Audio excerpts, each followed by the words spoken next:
નમસ્તે મિત્રો, સ્વાગત છે તમારું રસોઈની રમઝટમાં। માત્ર 2 ચમચી તેલમાં મમરાનો આજે આપણે એવો ચટપટો નાસ્તો બનાવીશું જે સાંજની હલકી ફૂલકી ભૂખ માટે એકદમ બેસ્ટ છે। બાળકોથી લઈ વડીલો દરેકને પસંદ આવે એવી આ રેસીપી છે। તો ચાલો બનાવવાનું શરૂ કરીએ। તો એના માટે અહીંયા મેં કેપ્સિકમ, બટાકા, ટામેટાં, ડુંગળી, વટાણા અને ગાજર બધું 2-2 ટેબલસ્પૂન લીધું છે। હવે આપણે એક કડાઈમાં માત્ર 2 ચમચી જેટલું તેલ લઈશું। તેલ ગરમ થાય એટલે એમાં 1 ચમચી આપણે રાઈ ઉમેરીશું। રાઈ થોડી ફૂટવા લાગે એટલે એમાં અડધી ચમચી આપણે જીરું ઉમેરીશું અને 5 ચમચી જેટલી એમાં હિંગ ઉમેરીશું। હવે એમાં 10થી 12 આપણે મીઠા લીમડાના પાન ઉમેરીશું। હવે 2 ટેબલસ્પૂન જેટલા એમાં આપણે કાચા શિંગદાણા ઉમેરીશું અને બધું જ સરસ મિક્સ કરી એકાદ મિનિટ માટે આપણે શિંગદાણાને શેકાવા દઈશું જેથી શિંગદાણા થોડા ક્રિસ્પી થઈ જાય। તો એકાદ મિનિટ શિંગદાણાને સાંતળી લીધા પછી એમાં આપણે ટામેટા સિવાયના બાકીના બધા જ શાકભાજી ઉમેરી દઈશું। બધું જ અહીંયા મેં ધોઈને 2-2 ટેબલસ્પૂન જેટલું ઝીણું સમારીને લીધું છે। ટામેટાં આપણે સૌથી છેલ્લે ઉમેરીશું। તો બધું જ સરસ મિક્સ કરી હવે આપણે એની અંદર 1 ચમચી જેટલી આદુ લસણ મરચાંની પેસ્ટ ઉમેરીશું, અડધી ચમચી હળદર અને સ્વાદ પ્રમાણે મીઠું ઉમેરીશું।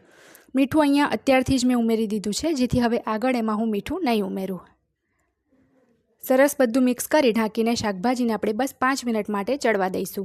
અહીં જે ટામેટાવાળી પ્લેટ છે એ જ ઢાંકીને એને હું ચડવા દઉં છું જેથી ટામેટાં પણ થોડા સોફ્ટ થઈ જશે। તો શાકભાજી ચડે ત્યાં સુધીમાં અહીંયા મેં 3 ટેબલસ્પૂન દાળિયા લીધા છે અને આપણે સરસ ક્રશ કરીને પાવડર કરી લઈશું। આ દાળિયાનો જે પાવડર છે આ રેસીપીનો ટેસ્ટ બમણો કરે છે જેથી તમે આ રેસીપી જો બનાવતા હોય તો તમે એમાં દાળિયાનો પાવડર ચોક્કસથી ઉમેરજો। હવે એક બાઉલમાં આપણે 2 કપ જેટલા મમરા લઈશું। બાસમતી મમરા જ મેં લીધા છે, એને આપણે પાણી ઉમેરીને સરસ ધોઈ લેવાના છે। જેવું તમે મમરામાં પાણી ઉમેરશો એવો તડ એમાં અવાજ આવવા લાગશે। તે અડધીથી એકાદ મિનિટ જેવો એમાં અવાજ આવતો રહેશે। પછી એકાદ મિનિટ પછી અવાજ બંધ થઈ જાય એટલે આપણે મમરાને એક ચારણામાં નિતારી લઈશું।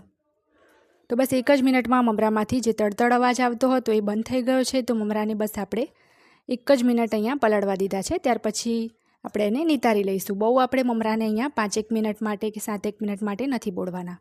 તો બીજી બાજુ 5 મિનિટમાં પછી આપણા જે શાકભાજી છે એ પણ અધકચરા ચડી ગયા છે। આ જ રીતના આપણે શાકભાજીને કૂક કરવાના છે જેથી થોડો એનો ક્રન્ચી ટેસ્ટ રહે। બહુ શાકભાજીને આપણે અહીંયા ઓવરકૂક નથી કરવાના। હવે એમાં જે ટામેટાં બાકી રાખ્યા હતા એ પણ ઉમેરી દઈએ। સરસ બધું મિક્સ કરી લઈશું। હવે એમાં થોડો ખાટો મીઠો સ્વાદ આવે એ માટે 1 ચમચી આપણે ખાંડ ઉમેરીશું। જે દાળિયાનો પાવડર કર્યો હતો એ પણ ઉમેરી દઈશું।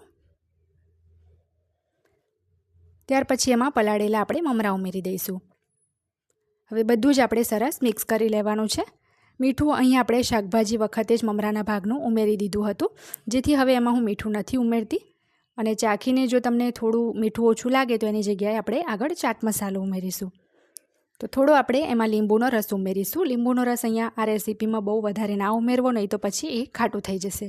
થોડા લીલા ધાણા ઉમેરીશું અને મેં ચાખ્યું તો થોડું મીઠું ઓછું લાગ્યું એની જગ્યાએ અહીંયા હું ચાટ મસાલો એડ કરું છું જેથી આ રેસીપીનો ટેસ્ટ એકદમ ચટપટો આવે। હવે થોડા આપણે દાડમના દાણા ઉમેરી દઈશું। દાડમના દાણા અહીંયા ટોટલી ઓપ્શનલ છે, જો ના હોય તો સ્કીપ કરી શકાય। તો માત્ર 5 જ મિનિટમાં મમરાની ચટપટી તૈયાર થઈ ગઈ છે, તો એને આપણે સર્વ કરી લઈએ। તમે આ રીતે આ મમરાની ચટપટી ઘરે બનાવો છો કે નહીં એ મને કમેન્ટ બોક્સમાં જરૂર જણાવજો। સાંજની હલકી ભૂખમાં માત્ર 5 જ મિનિટમાં તૈયાર થઈ જાય એવી હેલ્ધી આ રેસીપી છે।